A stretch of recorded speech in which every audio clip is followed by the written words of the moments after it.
Hello, all. I also wanted to mention that I've been following the story on the Kilmar Abrego case, the U.S. citizen that was wrongly deported to El Salvador prison overseas. It's crazy. I think deporting people without due process it's un-American.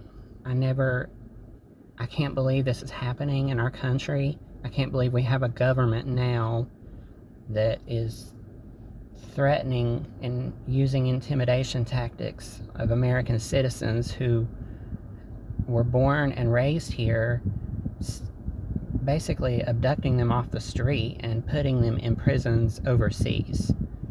It's ridiculous.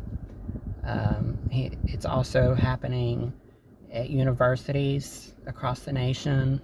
Students who are here in our country to learn, they're here legally to learn, are being taken and put in prisons or deported back overseas, wherever they're originally from. However, they are here legally, but they're being abducted from their school.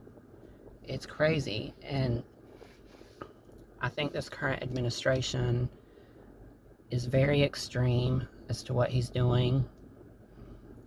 Makes me wonder a lot about where's Congress in all of this.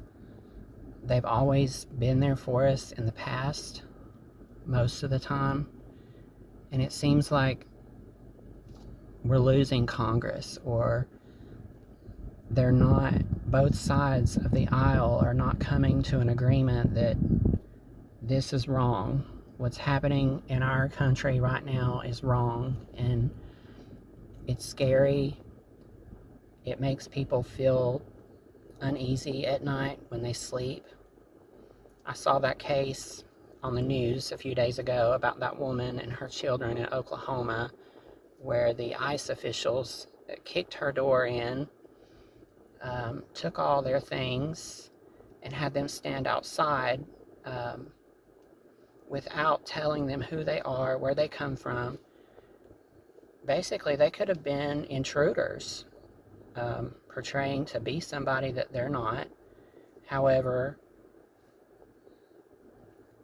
government offices, some of them have admitted that they were aware of that case and they helped in the involvement, only to a day later they backed out and said they weren't involved. So it was one of those government things where just deny, deny, deny, like the president is doing.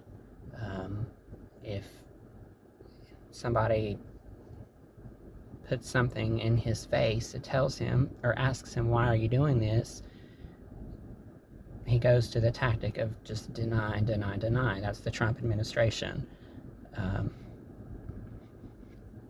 Just wondering, where's Congress? Why aren't both sides of the aisle coming together on some kind of normalcy of knowing how the government should be functioning and how things should be going? But they're not. It's like, I think Congress, to me, I feel like, me personally, they're just, maybe they're at a standstill of, I don't know, where they don't know what to do or how to handle the situation. We have a president who's defying the law. He's ignoring the Supreme Court orders, and we've never had a president that I know of in U.S. history that's done this before.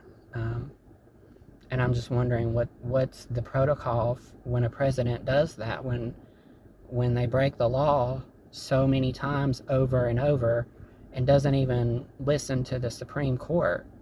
What's the protocol then? What does Congress, or what does the justices that are supposed to follow the law, what do they do then? I mean, after all, the president at one point was just a regular citizen, just like the rest of us. If anybody else has even thought about doing even half the things that he does, we would be under a jail somewhere. the jail would be sitting on top of us and we'd never get out. And what about the collusion with Russia? Everybody, I mean, it's really no secret that this current administration is in collusion with Russia. They leak information out. That's Pete Hegseth. He's unqualified.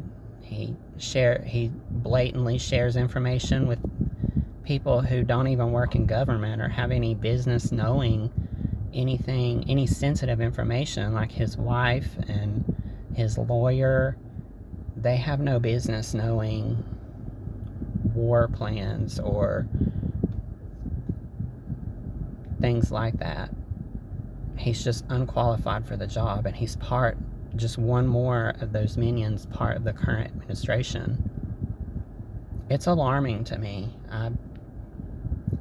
Scary times.